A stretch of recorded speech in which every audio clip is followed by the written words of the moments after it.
SER Podcast. José Luis Ábalos le acaba de comunicar al Tribunal Supremo que quiere ser juzgado por un jurado popular. Que no quiere jueces, quiere jurado popular.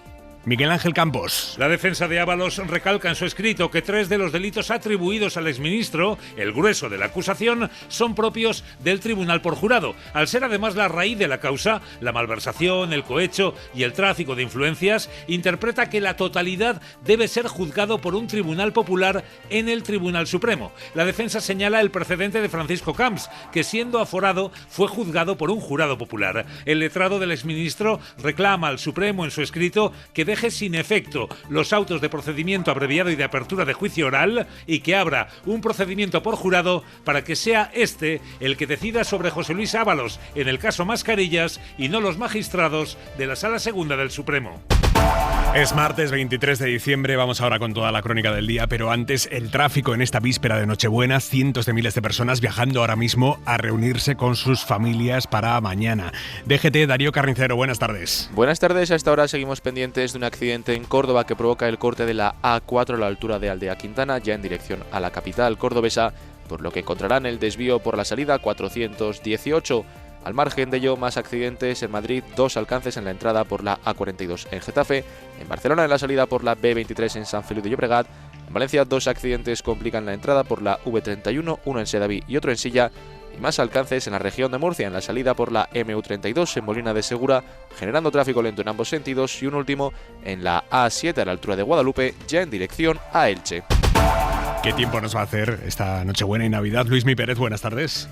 Buenas tardes, Aimar. Pues de momento un poco de tregua, sí que estas inmediatas horas todavía lloverá un poco en Baleares, también en la costa andaluza, especialmente en la provincia de Cádiz, y se irá animando un poquito esa lluvia también en el Cantábrico, especialmente ya mañana miércoles. Lo que sí que tendremos que tener en cuenta serán las nieblas en el interior del país. Cuidado en el Duero, en el Tajo, en el Guadiana, al interior de Cataluña, nieblas densas y frías también.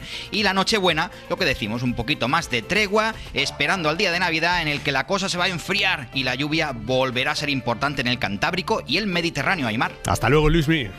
Hasta luego. Hay media hora 25 deportes con Jesús Gallego. Muy buenas. Buenas tardes. El Real Madrid hace oficial la cesión del brasileño Endrick al Olympique de Lyon francés, donde jugará hasta final de temporada sin opción de compra. Y también es noticia la veterana esquiadora americana Lindsey Vonn, que a sus 41 años volverá a competir en los Juegos Olímpicos de Invierno tras haber superado la selección del equipo estadounidense. El gobierno se marcha de vacaciones de Navidad apostándolo todo a la política social como argumento que justifica la continuidad del propio gobierno. Hoy el Consejo de Ministros ha aprobado un decreto por el que se prorroga el llamado escudo social y se suben las pensiones. 13,5 millones de pensiones y de prestaciones. Las de jubilación van a subir un 2,7%. Estamos hablando de unos 570 euros al año de incremento. Jordi Fábrega, buenas tardes. Buenas tardes. Sí, hoy tenemos ya la fotografía completa de lo que van a subir todas las pensiones el año que viene. La gran mayoría, que son las contributivas, van a subir ese 2,7% que mencionas. Esa es la subida de las pensiones de jubilación, que ganarán unos 41 euros más cada mes de media. Luego están otros 3 millones de pensiones, entre las mínimas y no contributivas, que subirán más. Un 7,07% es lo que se incrementa la pensión mínima de jubilación o incluso la pensión de vejez e invalidez, mientras que las pensiones no contributivas crecen más, crecen hasta un 11,4%, que es lo mismo que va a subir también el ingreso mínimo vital en 2026. La ministra de Seguridad Social, Elma Saiz, se ha estrenado como portavoz con esta medida. Nuestro sistema, que es solidario y contributivo, supone un escudo fundamental para muchas familias. Un estudio reciente de APN aseguró que las pensiones salvan de la pobreza a casi 8 millones de personas y reducen la tasa nacional en 16,4 puntos porcentuales. De eso estamos hablando, de justicia social.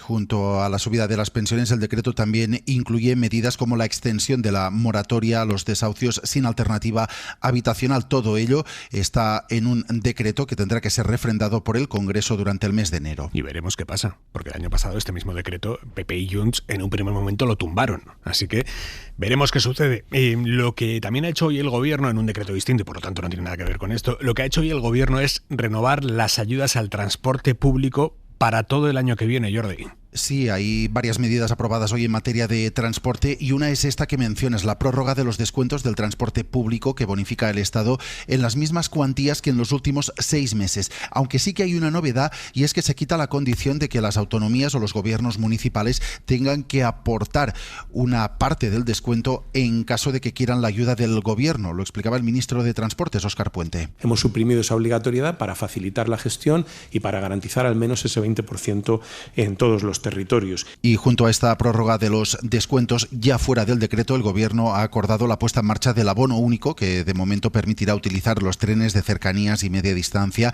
además de algunas líneas de autobús de titularidad estatal, sin tope de viajes durante un mes por 60 euros o 30 euros en el caso de los jóvenes. Jordi, gracias. Hasta luego.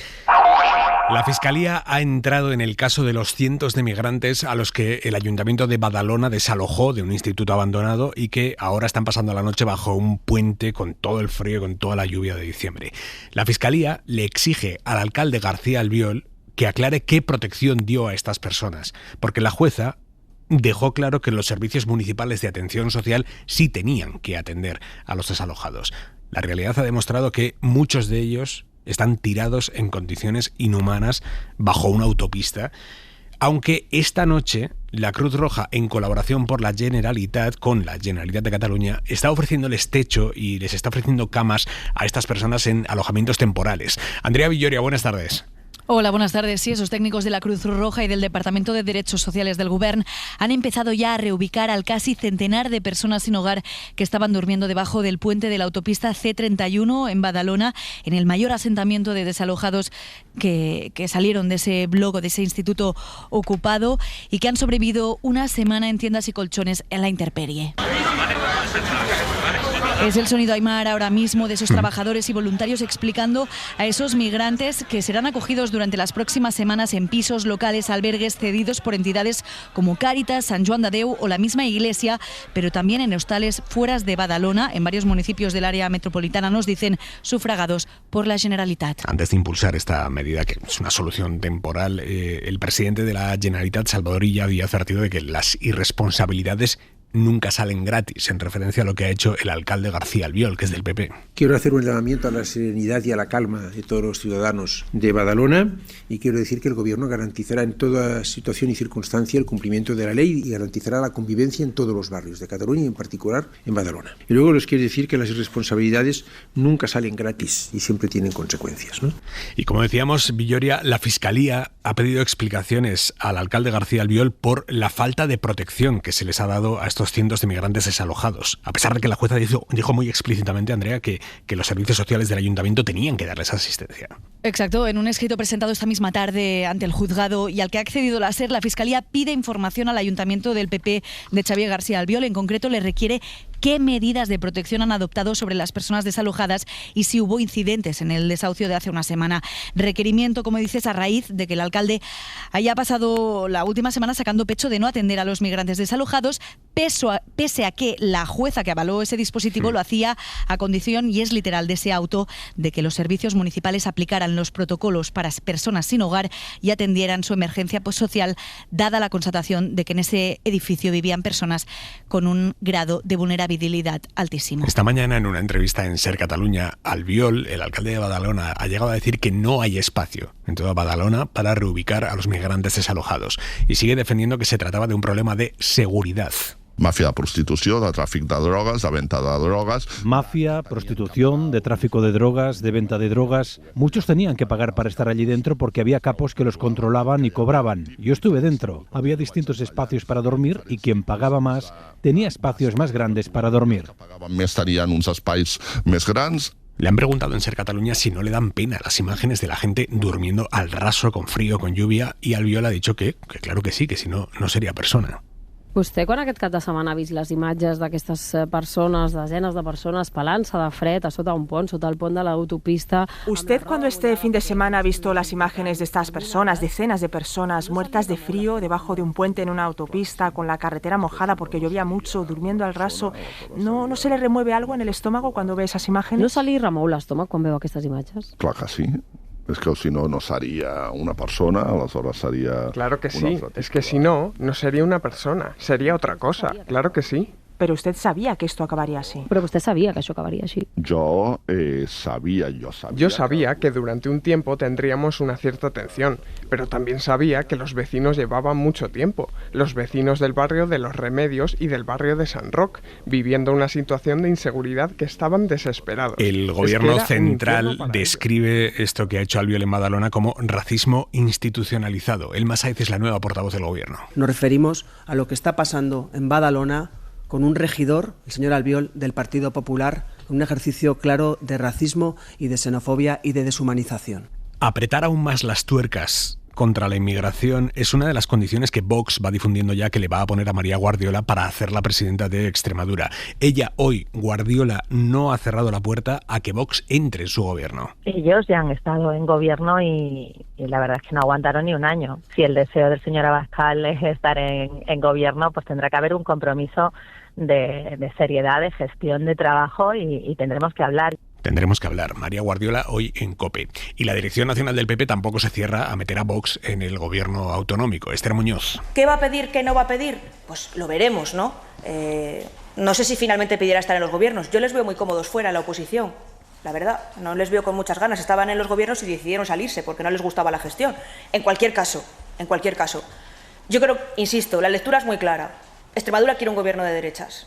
Los varones del PP, los líderes autonómicos, asumen que el resultado de la extrema derecha en Extremadura les obliga a redefinir la estrategia en las próximas elecciones autonómicas, empezando por Aragón. David Junquera, buenas tardes. Buenas tardes. Nada de esconderse para evitar el patinazo. En Aragón van a reorientar la brújula para la campaña. Los varones aplaudieron mucho ayer en Génova a Guardiola, celebran mucho sus resultados, pero fuera de micro piensan que el punto que le faltó pudo faltar porque la campaña no fue la adecuada para el periodo navideño en el que nos encontramos. Echaron en falta más presencia, más combate con el Partido Socialista y algo menos con Vox, no rehuir los debates ni las entrevistas. Por eso en el equipo de Azcón ya se plantea otra estrategia, una estrategia que incluiría hasta un cara a cara con Pilar Alegría. El candidato del PP, el presidente, ha estado esta mañana con los compañeros de la SER en Zaragoza. Él cree que ni en Extremadura, ni en Aragón, ni en Andalucía no ve a Vox pidiendo entrar en los gobiernos. Yo creo que Vox no va a querer entrar en el gobierno.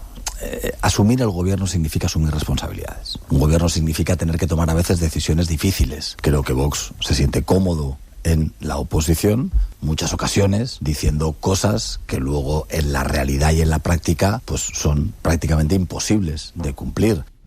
Hay otros varones como Juanma Moreno que piensan que es necesario que Abascal y los suyos entren en los gobiernos, toquen gestión para que empiece a bajar su suflé, mientras en Génova quieren gobiernos en solitario. Estos son los debates que hay abiertos en el PP a la espera de que Vox empiece a dejar claras sus exigencias, su carta a los Reyes Magos para investir a María Guardiola. Porque el debate que parece ya prácticamente cerrado es el de que el PSOE se abstenga para que María Guardiola sea presidenta sin depender de Vox. Esto que lo puso a circular ayer Juan Carlos Rodríguez Ibarra, hoy el PSOE ha dicho que no está para nada en esas. En el PP tampoco les interesa en absoluto, porque vete tú después a unas elecciones en Aragón diciendo que has pactado con el socialismo en Extremadura y tal.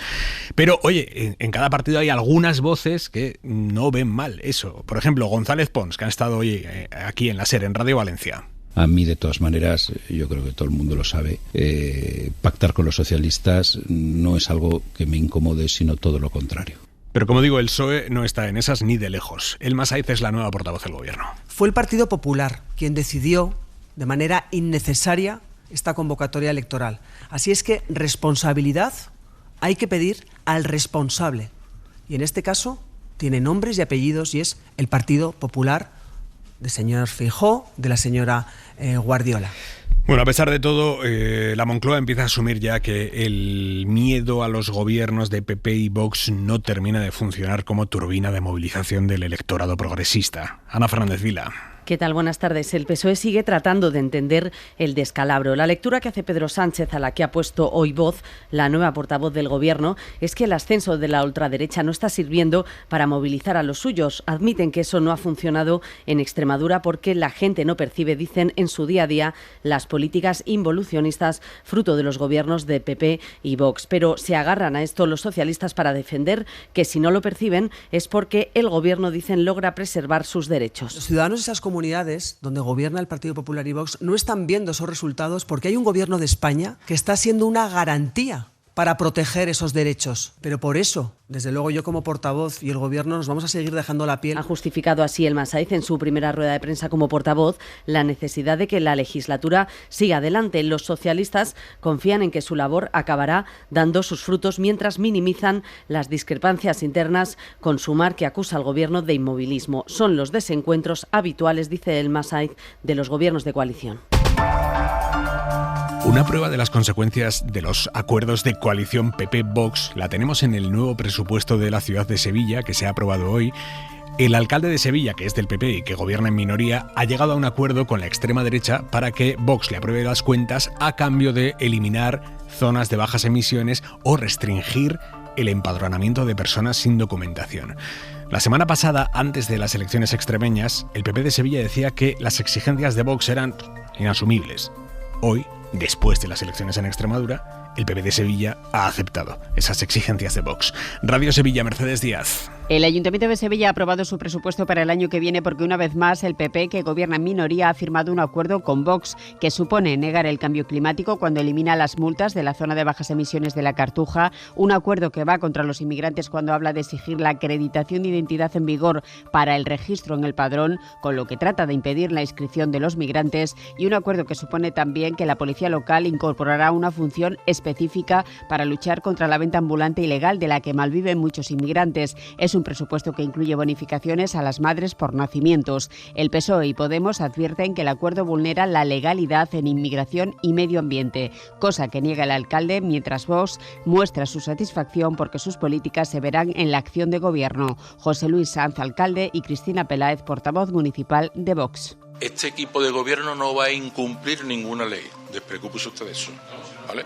Porque en este año pasado, con el acuerdo presupuestario al que llegamos, este gobierno no ha incumplido ninguna ley. El Grupo Municipal de Vox, no les voy a negar que es especialmente satisfactorio el poder ver cómo se aplican parte de nuestras políticas en la acción de gobierno. El presupuesto aprobado se eleva a 1.096 millones de euros. Solo el 21% va a políticas sociales y de empleo en una ciudad donde están los 3 barrios más pobres de toda España. Y este momento dulce que atraviesa Vox no hace que pare la limpieza interna que está haciendo Abascal, cargándose a casi todos los que empezaron con él en Vox. Hoy ha sacado a Ortega Smith de la ejecutiva del partido, que es un paso más en la marginación de quien fue uno de los fundadores de Vox. Sara Selva. Era el movimiento que le quedaba a Vox. El partido ya apartó a Ortega Smith de la portavocía adjunta en el Congreso y ahora le expulsa del Comité Ejecutivo Nacional, del órgano de dirección. Le va a sustituir Julia Calvet, es presidenta de la plataforma estudiantil Sacabat y portavoz de Juventud de la Formación. Ya en el Congreso le sustituyó Carlos Hernández Quero, que es otra de las voces jóvenes que está ganando relevancia en Vox. Ortega Smith fue el número 2 del partido, secretario general y uno de los hombres fuertes de Abascal, pero desde hace meses la relación se ha ido deteriorando, con críticas en público. De hecho, el aún portavoz del partido en el Ayuntamiento de Madrid acudió a la presentación del think tank de Espinosa de los Monteros desafiando a la dirección. El movimiento, anunciado en vísperas de las fiestas, es un paso más en la marginación de Ortega Smith y otra muestra de las batallas internas en la formación. Hora 25. Aimar Bretos. La Guardia Civil ha detenido en Elche a 2 hombres polacos que se habían atrincherado en un chalet tras haber matado de una paliza a 2 personas y haber dejado en el hospital a otra. Las 2 víctimas, de nacionalidad alemana, pretendían entrar en la casa que habían ocupado los agresores, que como digo eran polacos. El alcalde de Elche, Pablo Ruiz Villanueva, que es del PP, apunta a fallos en el sistema. Los presuntos criminales, los presuntos autores, son reincidentes. Y además reincidentes con arresto por parte de nuestra policía y por parte de la Guardia Civil.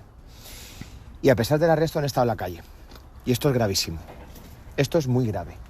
Y esto demuestra que tanto las leyes como los responsables de que las leyes se cumplan, evidentemente hacen aguas. Y esto como alcalde lo tengo que denunciar. Y en Estados Unidos, el presidente Donald Trump viajó en el avión del multimillonario pederasta Epstein muchas más veces de lo que se creía. Así lo revelan los nuevos papeles que el Departamento de Justicia ha publicado hoy. Son 30.000 nuevas páginas relacionadas con el caso, muchas de ellas censuradas también, como ya pasó con la revelación del viernes. Desde Nueva York informa Nicolás Lupo. Los registros de vuelos del avión privado de Epstein de mediados de los 90 muestran a Trump como pasajero en hasta 8 veces. El Departamento de Justicia, al que se presiona para que difunda los archivos en su totalidad, ha dicho que muchos de los documentos contienen informaciones falaces o sensacionalistas sobre el presidente. Esta presión para que el departamento acelere la publicación de los documentos no viene solo de los demócratas, sino también de legisladores republicanos como Thomas Massie. Por su parte, el portavoz de Bill Clinton, cuyo nombre y fotografías aparecían en numerosos archivos divulgados la semana pasada, también pide que se difundan todos los documentos en los que aparece el expresidente, sin ocultar nada de ellos. La epidemia de gripe que tenemos aquí en España empieza a remitir, o eso parece. El pico de la enfermedad ha pasado ya en comunidades como Aragón, Galicia o Cataluña, donde golpeó muy fuerte y ya los casos han caído un 30%. Pero ojo, porque puede haber un segundo brote tras las fiestas. Mariela Lourido. Y en otra comunidad autónoma muy poblada y afectada, Madrid, que acaba de publicar los datos, también ha descendido un 33% la incidencia en atención primaria y más del 40% en los hospitales. Marian de la Poza, doctora en Barcelona, confirma a la cadena SER que están viendo menos pacientes, pero advierte de que la transmisión sigue siendo alta y de que vienen las Navidades. Que vengamos de un pico tan importante no quiere decir que no pueda haber un segundo pico. Que vengan ahora las fiestas de Navidad puede hacer que haya un repunte. Hay que mantenerse muy prudente en estas fechas. La también presidenta de la Sociedad de Médicos Generales en Cataluña añade que los centros no están tan colapsados, pero ellos siguen trabajando a tope porque no hay suficiente personal para cubrir las bajas por enfermedad y por vacaciones. Y a esta hora la mirada de Xavi Vidal-Folk. El alcalde de Badalona, Xavier García Albiol, del PP, comerá los turrones esta Navidad, ojalá que a docenas, mientras docenas de inmigrantes paupérrimos deambulan sin techo por su ciudad, bajo lluvias intensas. El alcalde de Badalona es inhumano, le critican sus opositores. Es culpable de los enfrentamientos entre grupos de ciudadanos. Unos, aquellos a quienes azuza, siguen sus consignas racistas e impiden que la Iglesia acoja a los que expulsó de un centro municipal. Otros, la gente solidaria. Albiol miente más que habla. Dice que ese grupo era un problema de seguridad y no de pobreza. Pero si los expulsados fuesen ricos, a lo mejor compraban un piso en su escalera. Albiol miente al decir que no hay espacio en su ciudad para reubicar a los afectados, pero es falso. Una parroquia, la de Montserrat, se ofreció para albergar a una quincena de los sin techo y sus escuadrones lo han impedido. Albiol miente al describir el colectivo como una organización criminal en la que había mafia, prostitución y drogas. En realidad, casi es mejor que mienta, al menos para él, pues de lo contrario tendría que ser juzgado porque no lo denunció a la Fiscalía, pues el Código Penal castiga a los funcionarios públicos cuando cometen una omisión del deber de perseguir delitos. Figura en su artículo 408. El peligro para la seguridad pública es el alcalde, no los vecinos, migrantes incluidos. ¿No hay motivo acaso para investigarle a él por no denunciar formalmente delitos de los que charlotea? No solo por cómo fue el desalojo. El riesgo no es su policía, sus secuaces, sus palafreneros. ¿De verdad no hay bastantes fiscales como para aclarar su conducta personalísima, no solo repugnante, sino quizá también delictiva? Para no perderte ningún episodio, síguenos en la aplicación o la web de la SER, Podium Podcast o tu plataforma de audio favorita.